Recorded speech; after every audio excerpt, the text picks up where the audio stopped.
अस्सलामुअलैकुम वरहमतुल्लाहि वबरकातुहू। मोहतरम जनाब अख्तर ईमान साहब, रुकन असम्बली MLA, वो बिहार प्रदेश के मजलिस इत्तेहादुल मुस्लिमीन के सदर इंजीनियर आफ्ताब आलम साहब, जो बिहार प्रदेश के मजलिस इत्तेहादुल मुस्लिमीन के जनरल सेक्रेटरी हैं, मोहतरम जनाब आदिल साहब, जो यूथ मजलिस के बिहार के सदर हैं, हमारी बहन मोहतरमा प्रियंका साहिबा, जो काराकाट से MIM पार्टी के उम्मीदवार हैं, हमारे भाई मोहतरम जनाब ददन पहलवान साहब, जो साबिक़ा मंत्री भी हैं और मजलिस इत्तेहादुल मुस्लिमीन बक्सर के कैंडिडेट हैं, उम्मीदवार हैं।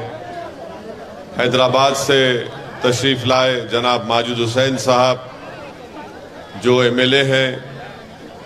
मेरे मजलिस पार्टी के तमाम रुफ़क़ा, मोअज़्ज़िज़ हाज़रीन कराम, इज़्ज़तदार माँ और बहनों, गयूर नौजवान साथियों, मैं आपके सामने इस बात की गुजारिश करने के लिए खड़ा हूँ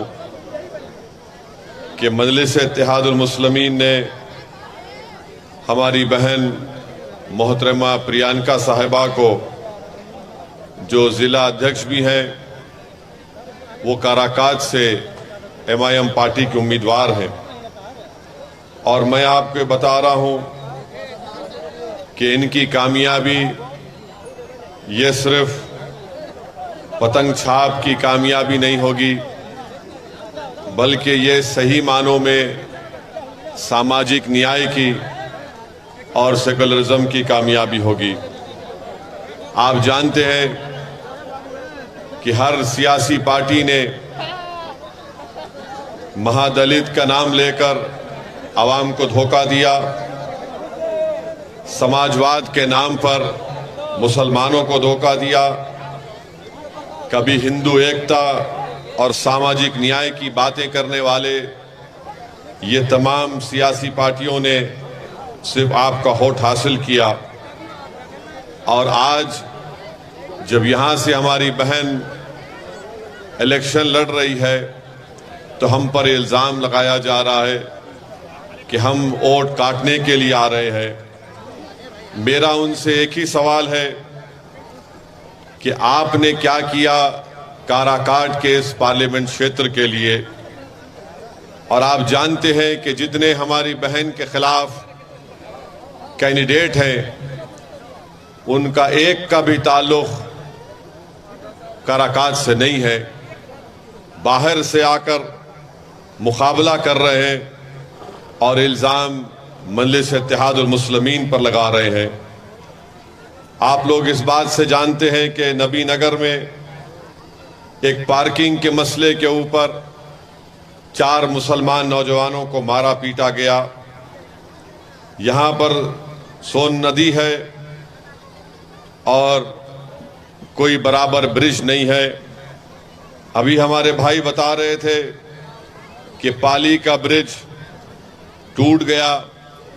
जितने इस पार्लियामेंट कॉन्स्टिट्यूंसी में ब्रिज है, वो नीतीश कुमार की तरह है कि कब गिर जाए पता नहीं चलता। फिर इस काराकाट में खालीन की, यहाँ पर खालीन बनाते थे, आज वो काम खत्म होकर रह गया। अब राजद के और बीजेपी के लोग कह रहे हैं कि काराकाट के नौजवानों, तुम खालीन बिछाओ, यादव जी के लिए, मोदी जी के लिए और नीतीश जी के लिए। यहाँ पर यह कारोबार ख़त्म होकर रह गया।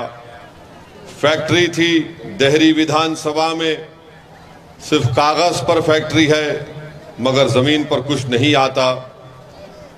इंद्रापुरी डैम है, यहाँ से पानी सप्लाई होता है पूरे प्रदेश को, मगर काराकाट की आवाम को पानी नहीं मिलता।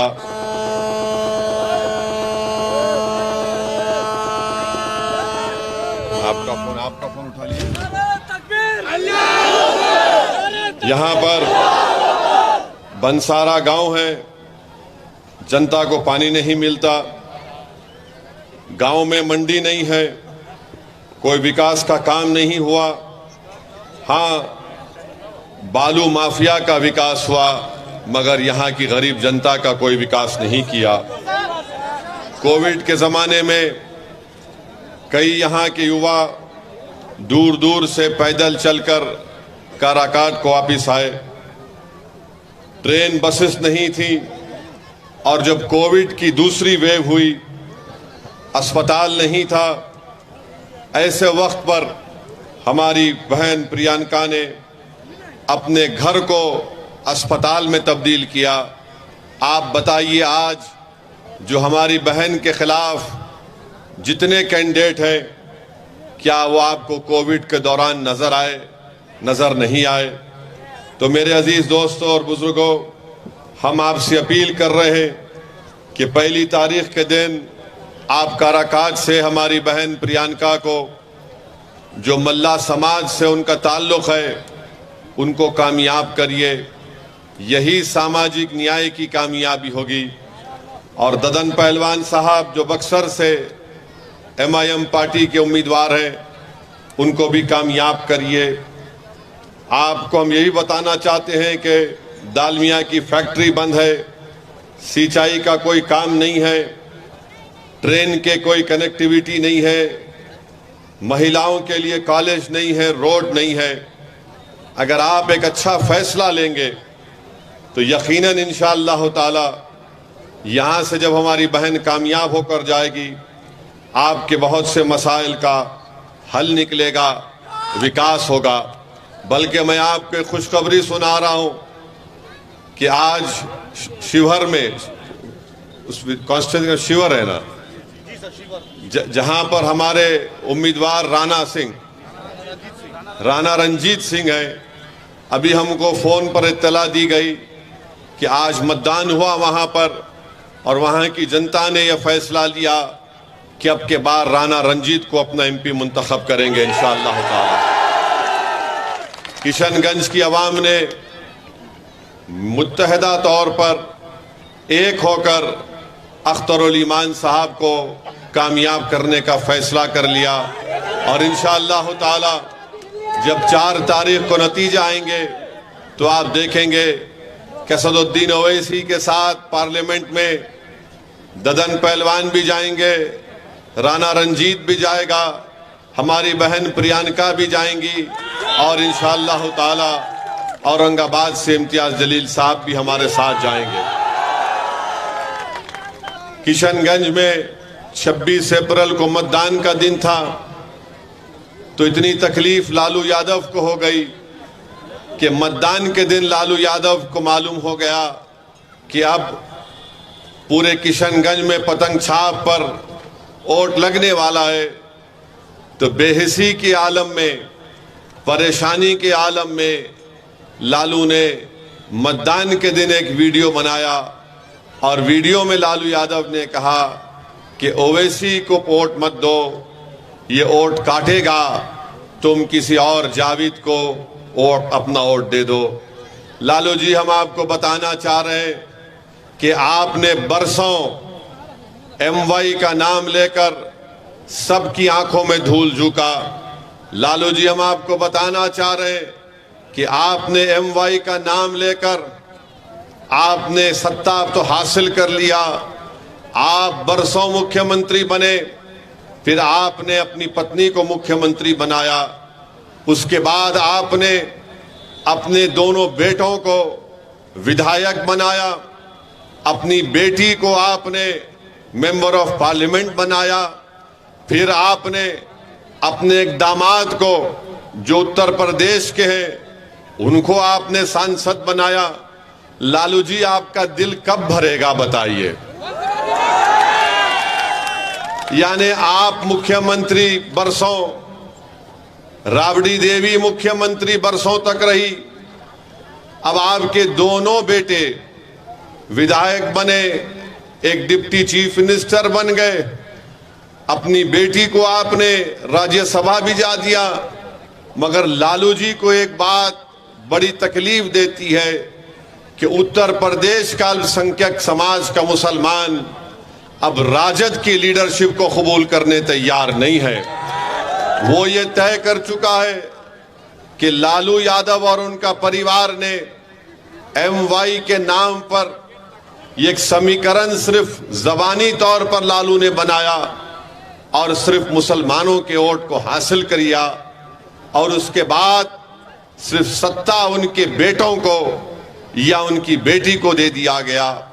अभी भी वही ड्रामा हो रहा है, मगर जब से MIM पार्टी आई है इनके दिमाग अपनी जगह पर आ चुके हैं।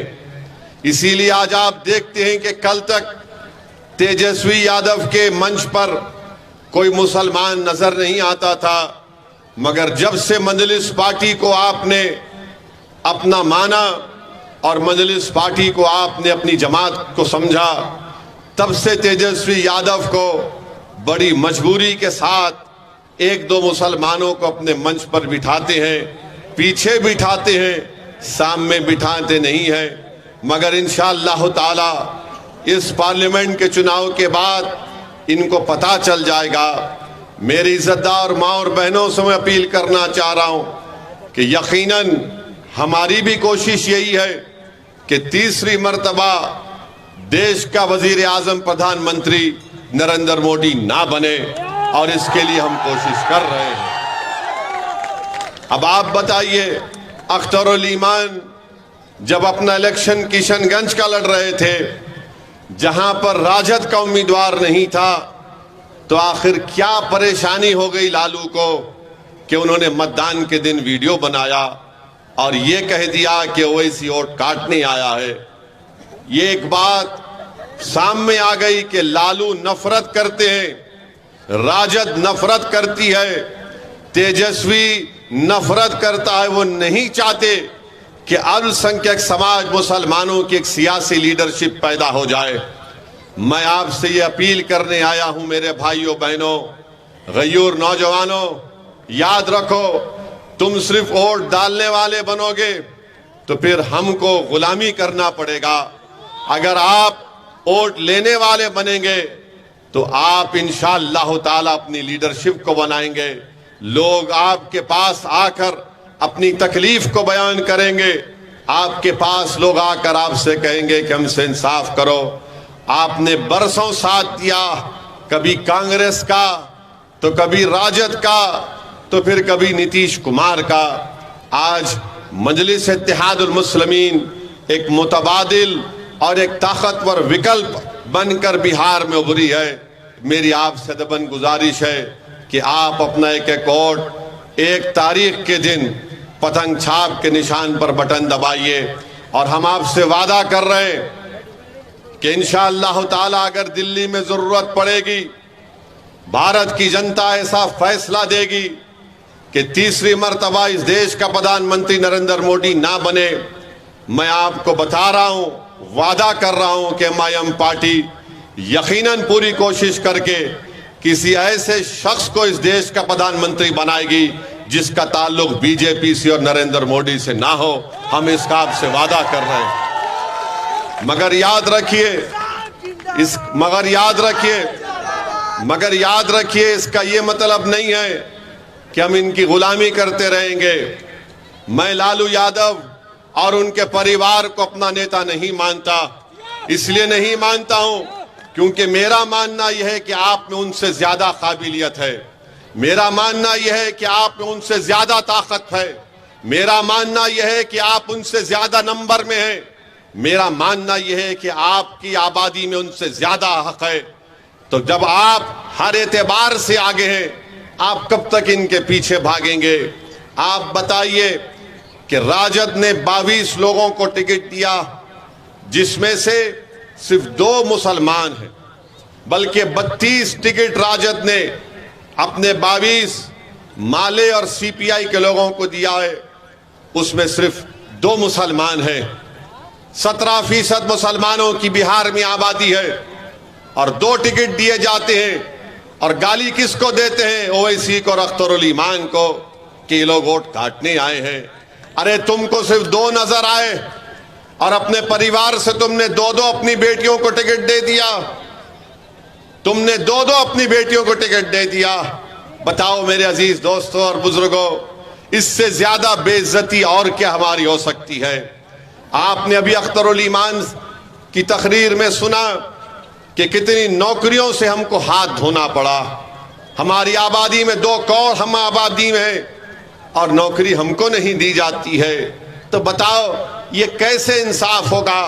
अगर काराकाट की जनता ये समझ रही है कि मैं सिर्फ जज्बाती नारे लगाने से मुझे इंसाफ मिल जाएगा, मैं ओवैसी के सभा में आकर ठहर कर उनकी तकरीर को सुनकर अगर चला जाऊंगा तो मुझसे इंसाफ हो जाएगा। नहीं मेरे दोस्तों, इंसाफ उस वक्त होगा मेरे भाई जब आप वोट डालेंगे मयम पार्टी को, जब आप अपनी लीडरशिप को पैदा करेंगे। ये जो लड़ाई हम और अख्तरुल ईमान और इंजीनियर आफ्ताब साहब, हैबर साहब और ददन पहलवान लड़ रहे हैं, ये लड़ाई आपके लिए लड़ रहे हैं, इन नौजवानों के लिए लड़ रहे हैं, इन मासूम बच्चों के लिए लड़ रहे हैं, क्योंकि आने वाला कल आपका होगा।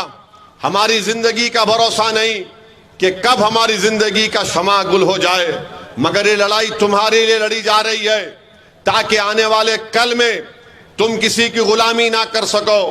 तुम खड़े होकर नेता बनो, तुम पार्लियामेंट में जाओ, तुम बिहार की विधानसभा में जाओ और जाकर अपने इंसाफ की लड़ाई लड़ो ताकि आने वाला मुस्तकबिल तुम्हारा हो सके।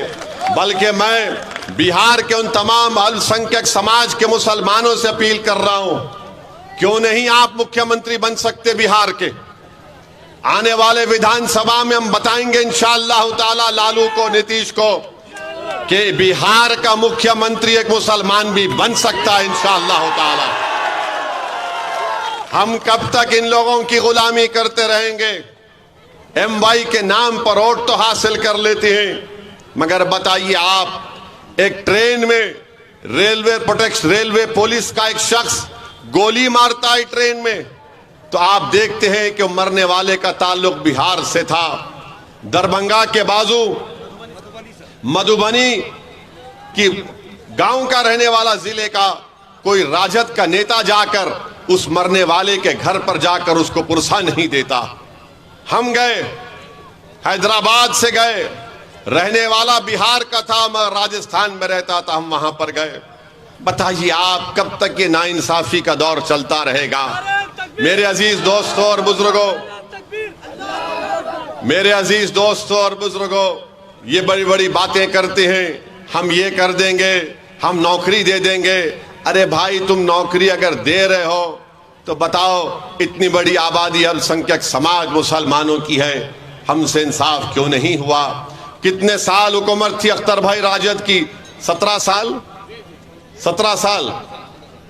15 साल राजद की हुकूमत थी। 15 साल मुख्यमंत्री लालू राबड़ी, फिर उनके बेटे डिप्टी चीफ मिनिस्टर। बताइए आप कब तक ऐसा नाइंसाफी का दौर चलता रहेगा? हम आपसे अपील कर रहे हैं कि वोट एक अमानत है, उस अमानत का सही इस्तेमाल करिए। 1 तारीख को आपको डरने और घबराने की जरूरत नहीं है। जब यही राजद की सरकार थी, नीतीश मुख्यमंत्री थे, तो सीवान में एक 7 साल का मासूम बच्चे का नाम क्या था? 7 साल के सीवान का 7 साल का बच्चा है, 8 दिन जेल में रहता है और 8 दिन उसकी मां जेल के बाहर खड़े रहती है कि पहले तो 7 साल के बच्चे को जेल में नहीं डाला जाता। उसकी मां रो रो कर कह रही थी कि मेरा बच्चा बच्चा है, ये 18 साल का नहीं है, ये 16 साल का नहीं है, इसको छोड़ो, इसको बच्चों के घर में रखो। मगर 7 दिन तेजस्वी डिप्टी चीफ मिनिस्टर थे, सीवान में बच्चा जेल में रहा।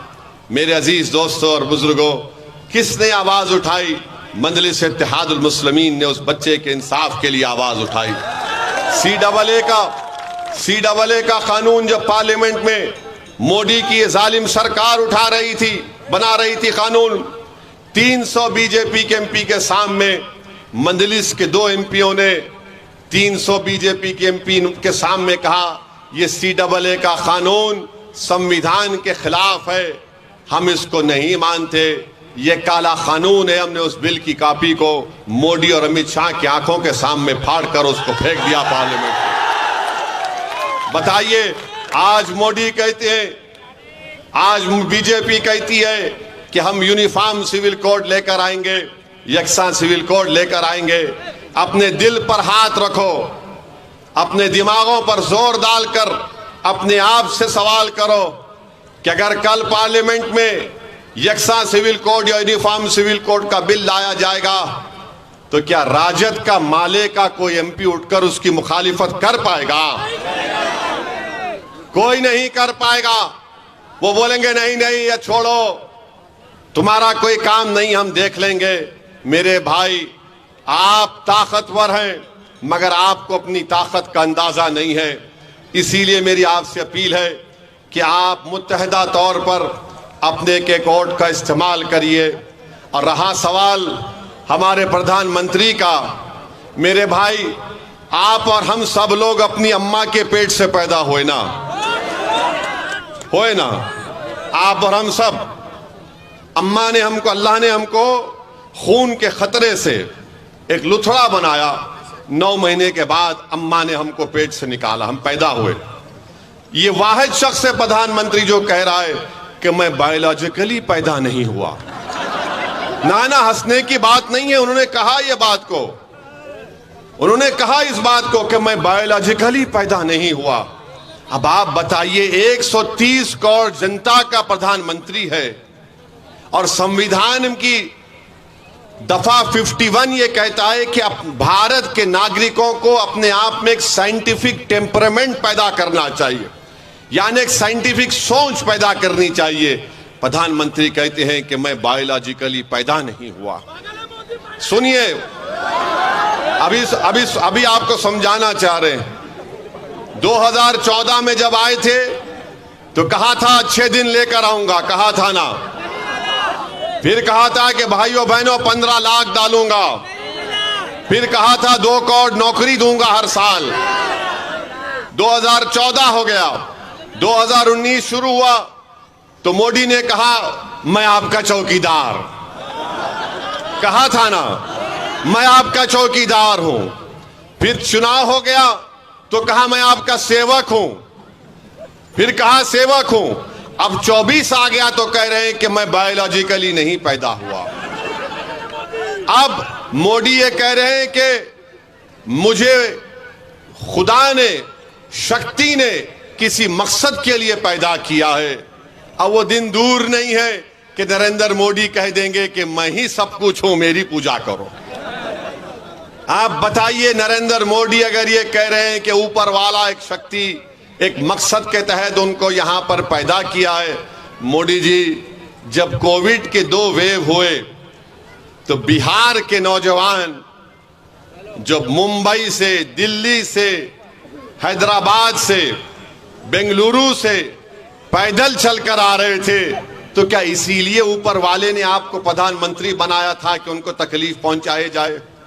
बताओ मोदी, जब आप कह रहे हैं कि आपको ऊपर वाले ने काम के लिए रख दिया, तो आपने पूरे देश को बंद कर दिया।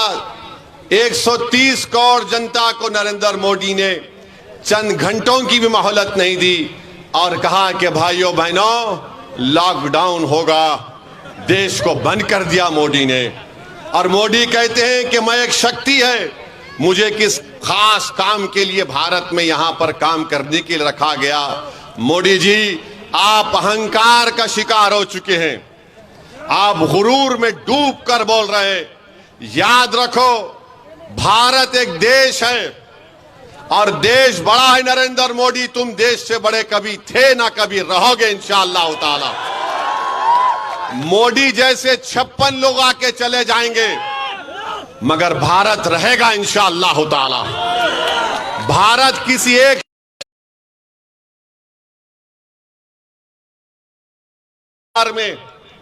बिहार में मोदी, बल्कि यहीं पर काराकाट में मोदी जी ने कह दिया कि आप प्रधानमंत्री की जबान से मोदी ने कहा कि मुजरा निकल गया। एक वजीर आजम मुजरा बोलेगा अपनी जबान से? मोदी जी, आप कैसे इस तरह की जबान इस्तेमाल कर रहे हैं? मुजरा कहते हैं, मुजरा ना हो रहा है, नाच हो रहा है। देश के प्रधानमंत्री हैं आप, 130 करोड़ जनता के प्रधानमंत्री हैं, कुछ तो मर्यादा रखिए। आप वजीर आजम प्रधानमंत्री रहकर मुजरा कहेंगे? फिर महिलाओं का सम्मान आप कैसे करेंगे मोदी जी, बताइए आप। और देश का प्रधानमंत्री कहता है कि भारत के मुसलमान घुसपैठी हैं। मोदी जी, हम घुसपैठी नहीं है। याद रखो मोदी जी, जब देश की आजादी की लड़ाई बिहार में लड़ी जा रही थी उस वक्त तो लड़ने वाले आरएसएस के लोग नहीं थे, चड्डी पहनकर फिरने वाले। लड़ने वाले हमारे बुजुर्ग थे जो जेल की सजाओं को भुगते, अंग्रेजों की लाठियां अपने सर पर खाई, अपना सब कुछ कुर्बान किया, और आज हमको घुसपैठी कहती है। मोदी जी कहते हैं कि मुस्लिम महिला ज्यादा बच्चे पैदा करती है। मोदी जी, झूठ है ये। आपकी सरकार का डेटा कहता है कि मुस्लिम महिलाओं का TFR rate, total fertility rate, बहुत ज्यादा, सबसे ज्यादा गिरा है। और देश के प्रधानमंत्री को हम कहना चाह रहे हैं कि आप जब तक जिंदा रहेंगे और जब तक दुनिया रहेगी, आपने जो हमारी बेइज्जती की और ये कहा कि हिंदू बहनों के गले से मंगलसूत्र निकालकर मुसलमानों को दे दिया जाएगा। मोदी जी, अगर इस देश में अगर कोई हिंदू बहनों के मंगलसूत्र की हिफाजत करने के लिए अगर जान के नजराने अगर कोई देता आया और देता रहेगा तो मुसलमान है। हम किसी बहन के गले से उतरा मंगलसूत्र लेने वाले नहीं हैं। मोदी जी, क्या हमारी गीरत नहीं है? क्या हम में हमियत नहीं है? कि हम में इज्जत नफ्स नहीं है? कि कैसे तुमने हमारी बेइज्जती करने के लिए इस तरह की बकवास की? देश की जनता देख रही है, देश का वो तमाम नौजवान देख रहा है कि देश का प्रधानमंत्री क्या क्या बोले जा रहे हैं और बार बार बोल रहे हैं कि मैं आरक्षण ले लूंगा। याद रखो, बिहार के युवाओं को मैं पैगाम दे रहा हूं, जिस तरह मोदी ने आर्मी, एयरफोर्स और नेवी में अग्निवीर की स्कीम को लाए, जिसमें लाकर मोदी ने कहा कि सिर्फ 4 साल की नौकरी रहेगी, उसके बाद तुमको छोड़ना पड़ेगा भारत की आर्मी को, नेवी को और एयरफोर्स को, और तुमको सिर्फ 10 लाख या कुछ पैसे दे दिए जाएंगे। वो नौजवान जो देश की आर्मी और एयरफोर्स में जाना अपने गांव के लिए एक बाइज़ इज्जत और फख्र महसूस करता था, मोदी ने उसको 4 साल कर दिए। सुनो बिहार के नौजवानों, सुनो उत्तर प्रदेश के युवाओं, सुनो भारत के युवाओं, अगर तीसरी मर्तबा मोदी देश का प्रधानमंत्री बनेंगे तो वो CRPF में, BSF में, रेलवे पुलिस में, ITBP में, SSSB में ये वही स्कीम को लागू करेंगे। जब देश की आर्मी में 4 साल मोदी ने ला लिए तो क्या चीज रोक सकती है मोदी को कि युवाओं से कह दो कि CRPF में तुम जाना चाहते हो, तुम BSF में जाना चाहते हो, SSB में जाना चाहते हो, रेलवे पुलिस में जाना चाहते हो, तो तुमको सिर्फ 4 साल की नौकरी मिलेगी, उसके बाद पेंशन नहीं मिलेगा, उसके बाद अगर तुम बीमार पड़ोगे तो गवर्नमेंट के खर्चे पर इलाज नहीं होगा, तुम्हारे रिटायरमेंट के बाद तुम्हारे बच्चों की शिक्षा का इंतजाम नहीं होगा। इसीलिए नौजवानों, युवाओं, मैं तुमसे अपील कर रहा हूं कि देख समझकर अपने वोट का इस्तेमाल करो। अगर तुम बीजेपी का साथ दोगे तो तुम अपनी बर्बादी को दावत दे रहे हो। नौजवानों, अगर दोबारा तीसरी मर्तबा देश का प्रधानमंत्री मोदी बनेगा तो नौजवानों, तुम्हारा मुस्तकबिल खराब हो जाएगा, तुम्हारा कोई मुस्तकबिल नहीं होगा।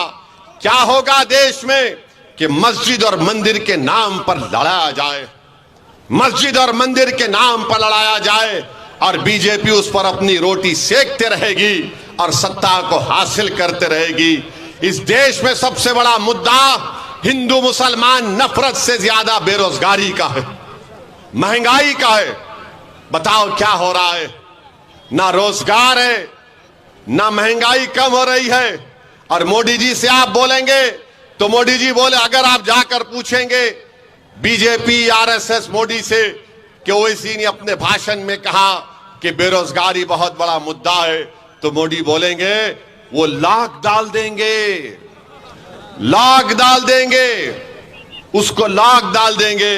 मोदी जी आपने 500 रुपए की नोट, 1000 रुपए की नोट जो गायब कर दी आपने, उसमें कई छोटे छोटे कारखाने हमेशा के लिए बंद हो गए, फैक्ट्रीज बंद हो चुकी हैं, मगर मोदी को उसकी लाख डालने की फिक्र नहीं है। मगर मोदी जी सत्ता में आने के लिए नौजवानों को ये पैगाम दे रहे हैं। तो मेरी आपसे अपील है कि आप पहली तारीख के दिन सुबह के वक्त में निकलकर अपने एक वोट का इस्तेमाल करिए। यकीनन गर्मी बहुत रहेगी, यकीनन गर्मी बहुत है, मगर मैं अपने बुजुर्गों से, हमारी माँ और बहनों से कहना चाहूंगा, ये गर्मा का मौसम है, 1 महीने के अंदर बारिश शुरू हो जाएगी तो गर्मी के मौसम में कमी आएगी। मगर अगर हमारे इस देश में जो गर्मी है वो नफरत की गर्मी कैसे खत्म होगी, बेरोजगारी की गर्मी कैसे खत्म होगी, महंगाई की गर्मी कैसे खत्म होगी। जो हमारे बुजुर्गों की आंख में आंसू हैं, हमारी माएं परेशान है अपने बच्चे और बेटियों के मुस्तकबिल को सोच सोच कर। तो मैं आपको पैगाम यही देने आया हूं कि इस मौसम की गर्मी को मत देखिए, इस देश की नफरत की गर्मी को खत्म करने के लिए हम आपसे अपील कर रहे हैं कि पहली तारीख के दिन आप काराकाट से और बक्सर से हमारे उम्मीदवारों को कामयाब करिए, पतंग छाप पर बटन दबाइए और इंशाअल्लाह ताला पाटलिपुत्रा से भी, क्या नाम है, जनाब फारूक रजा साहब को भी कामयाब करिए। लालू जी आपने वीडियो बनाया था ना 26 तारीख को, हम कल जा रहे हैं पाटलिपुत्रा को। और लालू जी याद रखिए, हम आपका कर्जा नहीं रखेंगे बाकी इंशाअल्लाह ताला। बहुत कर्जे आपके हम पर हैं लालू जी, तेजस्वी तुम्हारे भी बहुत कर्जे हम पर हैं। 4 तुमने हमारे विधायक को खरीद लिया, अभी तो कर्जा उतारेंगे तेजस्वी, बहुत दर्द होगा तुमको, बहुत दर्द होगा। तुमने हमारे 4 विधायकों को, उन जमीर बेचने वालों को तुमने खरीद लिया था ना। अब हम तुमको बताएंगे कैसा काम होता है। आपसे हम एक ही अपील कर रहे हैं कि आप किसी की गुलामी मत करिए। आपके इस काराकाट में कालीन बनता है, आप कालीन को बनाइए, बिछाने का काम किसी के लिए हरगिज मत करिए। कालीन बनाओ आप, अल्लाह ने आपके हाथ में फन दिया है। आपको अल्लाह ने हाथ में फन इसलिए नहीं दिया कि तुम गैरों के लिए कालीन बिछाओ, अरे अपनों के लिए कालीन बनाओ, ताकि आने वाले उसका दिन में तुम्हारी औलाद आराम से उस कालीन पर बैठ सके, इज्जत से बैठ सके। मेरी आपसे अपील है कि हमारी बहन प्रियंका के हक में पहली तारीख को, 1 जून को पतंग छाप पर बटन दबाकर उनको अपना नया एमपी बनाइए। ददन पहलवान को बक्सर से, ये सेक्युलर आदमी है, ये बड़ा अटल आदमी है, जिद्दी आदमी है, ये अपने उसूलों पर कॉम्प्रोमाइज नहीं करने वाला है। तो यही चंद गुजारिशात हम आपको बोलने आए हैं, आपसे रखने आए हैं। हम उम्मीद करते हैं कि आप हमारी इन बातों पर गौर करके अपना एक वोट का इस्तेमाल पतंग छाप के हक में करेंगे। बहुत बहुत शुक्रिया। अस्सलाम वालेकुम व रहमतुल्लाहि व बरकातहू।